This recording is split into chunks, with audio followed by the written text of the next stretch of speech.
I stared in disbelief as flames engulfed my wedding gown. The ivory satin that had taken 6 months to perfect was now a blackening, melting ruin.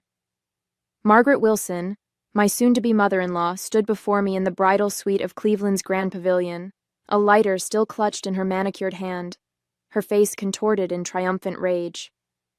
"Now you can't marry my son," she declared, her voice high with hysteria. "Jason needs someone from our social circle, not some nobody from the wrong side of town." She tossed her designer purse over her shoulder, looking immensely pleased with herself. "My name is Valerie Mitchell, and at 25, I never expected to be watching my wedding dress burn 30 minutes before walking down the aisle." My 3 bridesmaids stood frozen in shock, their lavender dresses a stark contrast to the smoldering fabric at my feet. "Mrs. Wilson," I said, my voice surprisingly steady as I reached for my phone, "you have no idea what you just did." She laughed, the sound brittle as glass. "What I did?" "I saved my son from the biggest mistake of his life. You think a community college education and a job at a local advertising agency makes you good enough for a Wilson? My Jason belongs with Melissa Hammond. Her father owns half of downtown Cleveland." I pressed a button on my phone, watching Margaret's face as I did. My bridesmaid Jessica moved quickly to open a window, trying to clear the smoke that was now filling the room. "The wedding's off," Margaret continued, waving her hand dismissively. "I'll just tell everyone you got cold feet. Jason will be upset for a while, but he'll understand eventually." "Are you sure about that?" I asked, turning my phone screen toward her. On it was a live view of the ceremony space, the elegant rows of white chairs, the floral arch at the altar, and the massive projection screen that was now displaying a perfect view of this very room, showing Margaret in all her destructive glory. Her face paled. What is that?" "The wedding live stream," I explained calmly. "For Jason's grandparents in Florida and my sister who's deployed overseas. It's been running for the past 20 minutes, capturing everyone arriving, the musicians setting up." I paused, meeting her eyes. "And you destroying my wedding dress while announcing your true feelings about me." "Turn it off." Margaret lunged for my phone, her perfect coiffure coming undone. "You planned this. You set me up." Jessica stepped between us. "Mrs. Wilson, everyone just watched you commit arson on live video. I think you should take a moment to consider your next move." The phone in my hand buzzed with incoming messages. My bridesmaid Tina glanced at the screen and gasped. "It's Jason. He's coming to the bridal suite." Margaret's eyes widened in panic. She looked frantically around the room as if searching for an escape route. "This isn't what it looks like. I was just testing the fabric. Wedding dresses are supposed to be flame retardant." From my phone, we could hear murmuring from the gathered guests. The camera angle had shifted. Someone had taken control of the live stream, and now showed the wedding party's reaction. Jason's father sat stone-faced in the front row. Jason's best man was already rushing toward the building. Most telling was Jason himself, no longer waiting patiently at the altar, but sprinting up the center aisle, his face a mask of shock and fury. "Valerie," my bridesmaid Melody whispered, "what are we going to do about the ceremony? Should we tell everyone to go home?" I looked down at the smoldering remains of my dream dress, now just blackened scraps on the antique hardwood floor.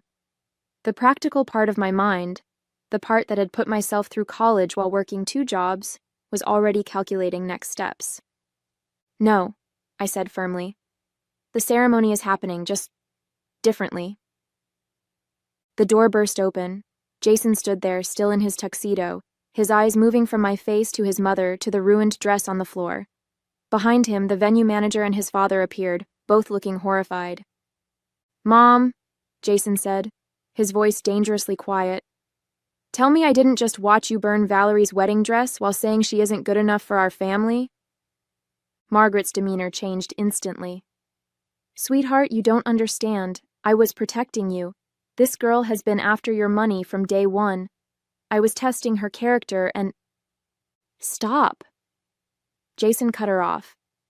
"Stop lying. I heard everything." He turned to me, his eyes softening. "Val, I'm so sorry. I had no idea she would do something like this. I stepped carefully around the burnt fabric, moving toward him. "It's just a dress," I said, though we both knew it was much more than that. "But your mother just showed exactly what she thinks of me, of us, in front of everyone we know." Jason took my hands in his, seemingly oblivious to his mother's sputtering protests. "What do you want to do, Val? It's your call." Before I could answer, Mr. Wilson appeared behind Jason, his expression grim. "Margaret, what have you done?" His voice was low, controlled, but with an edge I'd never heard before. "Richard, please," Margaret pleaded. "You know the Hammonds would be a much better match.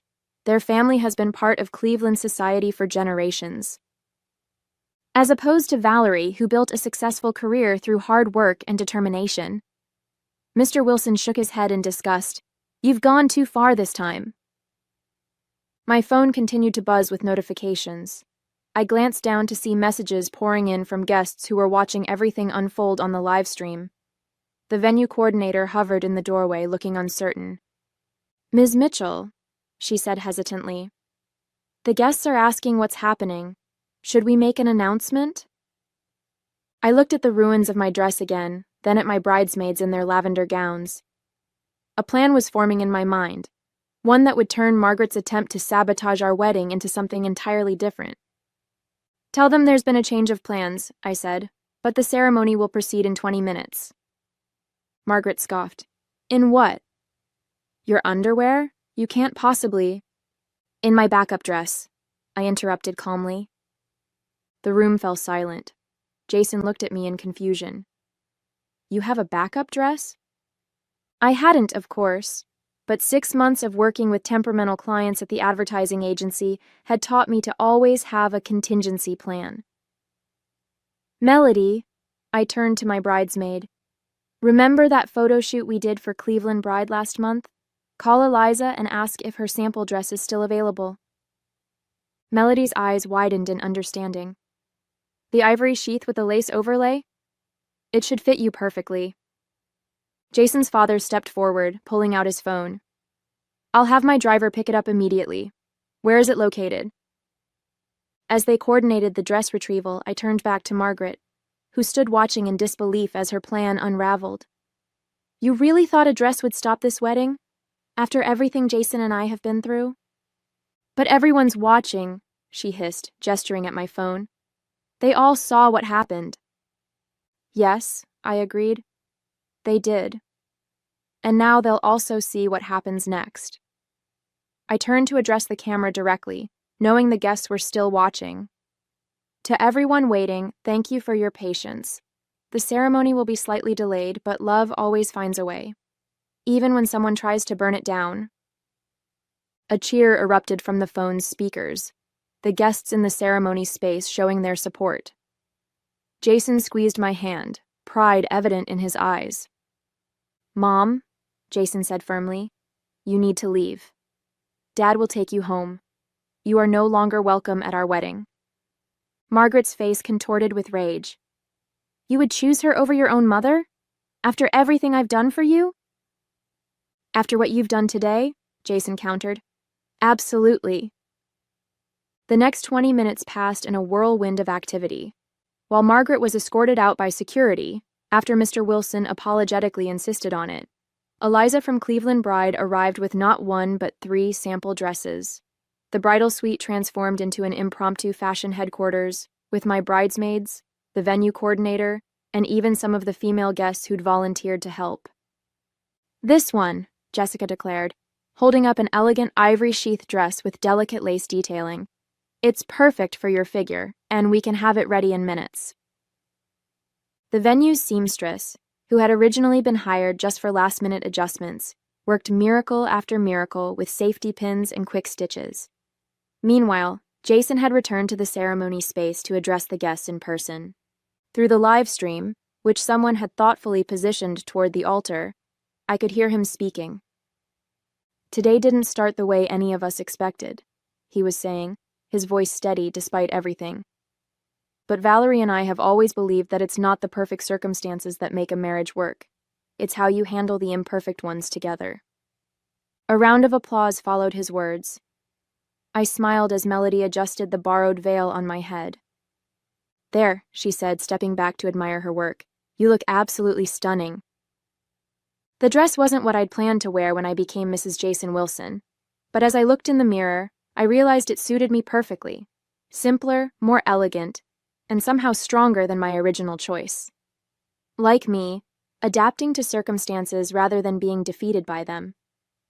Mr. Wilson knocked gently on the door before entering. His eyes widened when he saw me.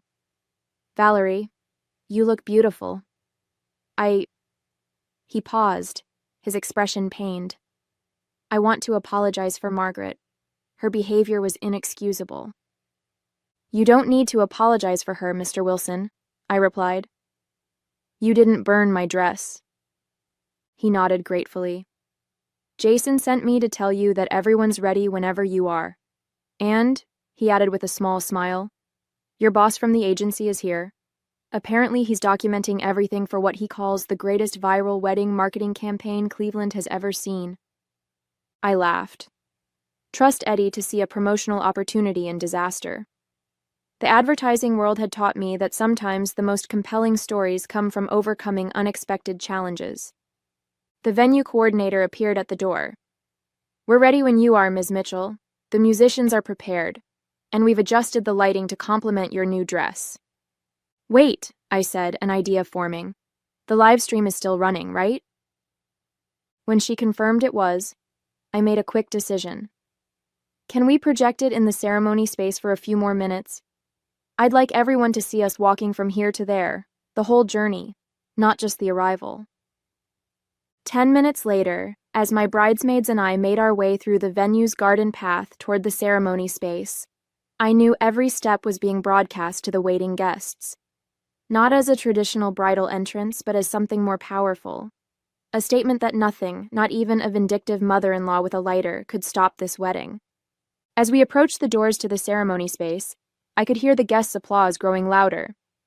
Jason waited just inside, his face lighting up when he saw me. "Ready to get married?" he asked, taking my hand. "More ready than ever," I replied, squeezing his fingers. The ceremony that followed wasn't the one we had rehearsed, but it felt more authentic than anything we could have planned. As I walked down the aisle in my borrowed dress, guests rose to their feet, applauding rather than maintaining the traditional reverent silence. Their faces showed not just the usual wedding joy, but something deeper: respect, admiration, solidarity. Jason's father stood proudly in the front row, occasionally glancing at the empty seat where Margaret should have been. His eyes met mine briefly, conveying wordless support. Our officiant, Pastor Mitchell, no relation though we'd joked about it, improvised beautifully.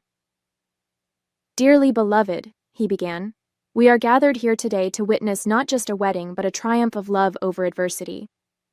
Valerie and Jason have already faced their first challenge as a couple, and they've met it with grace, resilience, and unwavering commitment to each other. During our vows, Jason added lines that hadn't been in our rehearsal.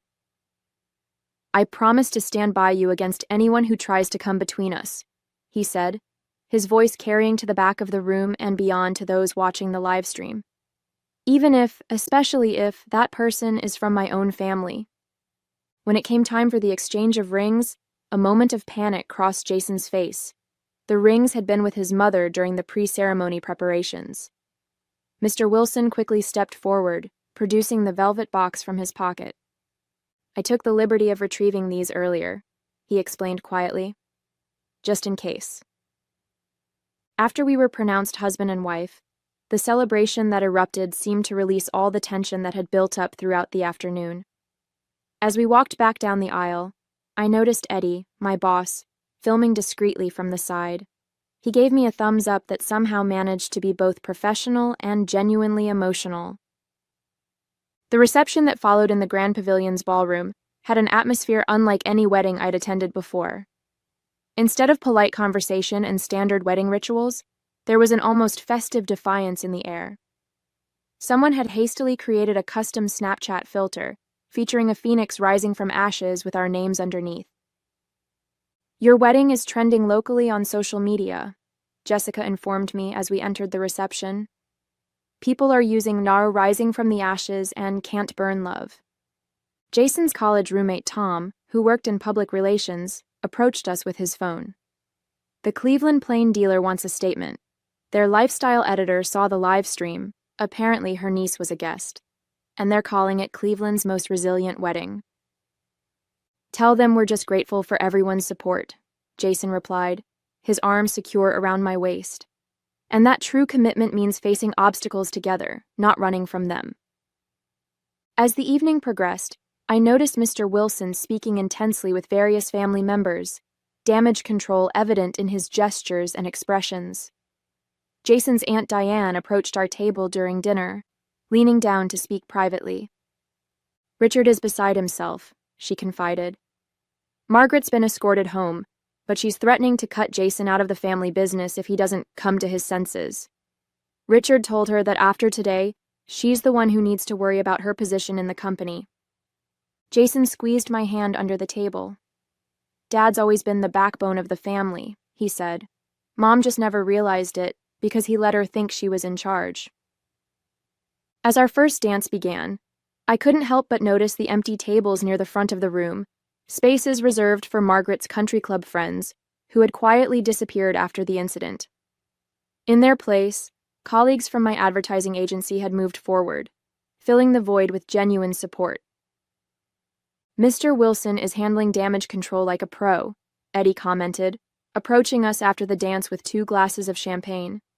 He's personally thanking everyone for staying while subtly letting Margaret's allies know they won't be missed. Jason nodded, watching his father work the room with newfound respect. I think this is the first time I've seen him stand up to her so publicly, he murmured. 27 years of marriage, and today was his breaking point. The wedding photographer, initially hired by Margaret, approached us cautiously. Mrs. Wilson, the younger Mrs. Wilson, she clarified with a smile.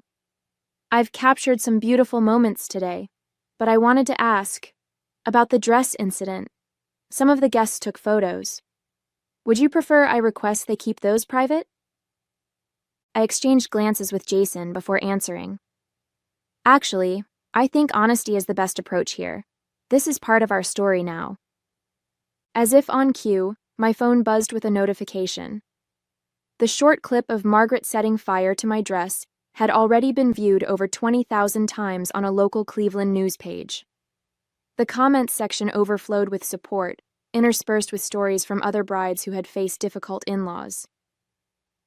You might not have planned it, Eddie said, scrolling through the comments, but you've started a movement. Standing strong in the face of toxic family relationships is resonating with people. Jason's cousin Mia appeared at our table, her expression a mixture of embarrassment and determination. I want you both to know that not everyone in the family shares Aunt Margaret's views, she said firmly. Most of us think she crossed a line that can't be uncrossed. Thank you, Mia, I replied, genuinely touched. That means a lot. As the evening progressed, Jason received a text from his father. He read it silently before showing me the screen. Your mother has locked herself in the guest house. She's demanding I choose between her and that girl. I've informed her that her behavior today has made my choice remarkably easy. We'll discuss next steps when you return from your honeymoon. Proud of you both. Dad. Are you okay? I asked Jason quietly, searching his face for signs of regret or doubt. I'm better than okay, he replied, squeezing my hand. For years, I watched Mom undermine Dad, belittle you, and manipulate everyone around her. Today, she finally showed her true colors to everyone, not just us. It's like a weight has been lifted. As the reception continued, I noticed something remarkable happening. Guests who had been stiff and formal at the beginning, Margaret's side of the family and social circle, were now relaxing, engaging more genuinely with my friends and family. Without Margaret's watchful eye, the artificial social barriers she'd maintained were dissolving. Mrs. Wilson, the venue coordinator approached with an unexpected smile. There's something you should see. She led us to the entrance of the ballroom, There, prominently displayed on an easel, was a large photo frame filled with dozens of handwritten notes from guests. The heading above them read, "Messages of love and resilience for Valerie and Jason." "Your bridesmaids organized this," she explained. "They asked guests to write messages of support after what happened." 1 week into our honeymoon in the Maldives, the full impact of what had happened at our wedding was still unfolding. Jason and I sat on our private deck overlooking crystal blue waters, scrolling through messages on our phones during our daily check-in with reality. "Dad says Mom's staying with her sister in Cincinnati," Jason said, setting his phone down. Apparently, Aunt Linda is the only person who still believes her version of events, that she was testing the dress fabric and everyone misunderstood. I smiled wryly, adjusting my sun hat. Hard to misunderstand someone shouting, "Now you can't marry my son," while holding a lighter. The Cleveland media had picked up our story in earnest. What began as a sensational local wedding disaster had evolved into a conversation about toxic family dynamics and standing up for healthy relationships. Several women's magazines had reached out requesting interviews about maintaining boundaries with difficult in-laws. Eddie says the agency has received 3 new client inquiries specifically asking for the team with the wedding dress phoenix. I laughed, showing Jason the message. He wants to know if we'd consider being part of a panel discussion on crisis management when we get back. Jason took my hand, his thumb brushing over my new wedding band. "Only if you want to. We can keep this private if you prefer." I thought about the messages we'd received from other couples facing similar challenges with disapproving families. Maybe our experience can help others. Not the way I planned to start our marriage, but authentic, Jason finished. Like us. 3 months after our wedding, Jason and I attended the Wilson Family Foundation's annual gala, our first major public appearance since returning from our honeymoon. The event, typically orchestrated by Margaret, had been completely reimagined under Mr. Wilson's direction. "Nervous?" Jason asked as our car pulled up to the Cleveland Art Museum. "A little," I admitted, smoothing my gown, a stunning emerald design from Eliza's boutique, who had turned our wedding story into a successful marketing campaign about resilience and second chances. Inside, the atmosphere was noticeably different from previous years. The stiff formality had been replaced with genuine warmth. Mr. Wilson greeted us at the entrance, looking years younger without Margaret's controlling presence. "There they are," he beamed, embracing us both. "The couple who inspired our foundation's new initiative." He guided us toward a display showcasing the Wilson Family Foundation's newest program, Rising Phoenix Grants, for women starting over after difficult life transitions. The foundation logo had been redesigned to incorporate a subtle phoenix motif. "We've already approved funding for 15 women," Mr. Wilson explained proudly, each one rebuilding after challenging circumstances. As we mingled with guests, I noticed Margaret's absence had affected the guest list. Gone were many of the society climbers and status-conscious acquaintances, replaced by people genuinely passionate about the foundation's work. "Mrs. Wilson," a young woman approached, introducing herself as one of the grant recipients. "Your wedding story gave me courage to leave my toxic marriage. Now I'm starting my own business." Later that evening, as Jason and I shared a quiet moment on the museum's terrace, he received a text message. "Mom's coming back to Cleveland," he said, his expression thoughtful. "Dad says she's agreed to counseling if she wants any chance of reconciliation." I squeezed his hand supportively. "Whatever happens with your parents, we'll face it together." "Just like we did with the wedding," he smiled, pulling me close. "Some flames are meant to destroy. Others just reveal what's unbreakable."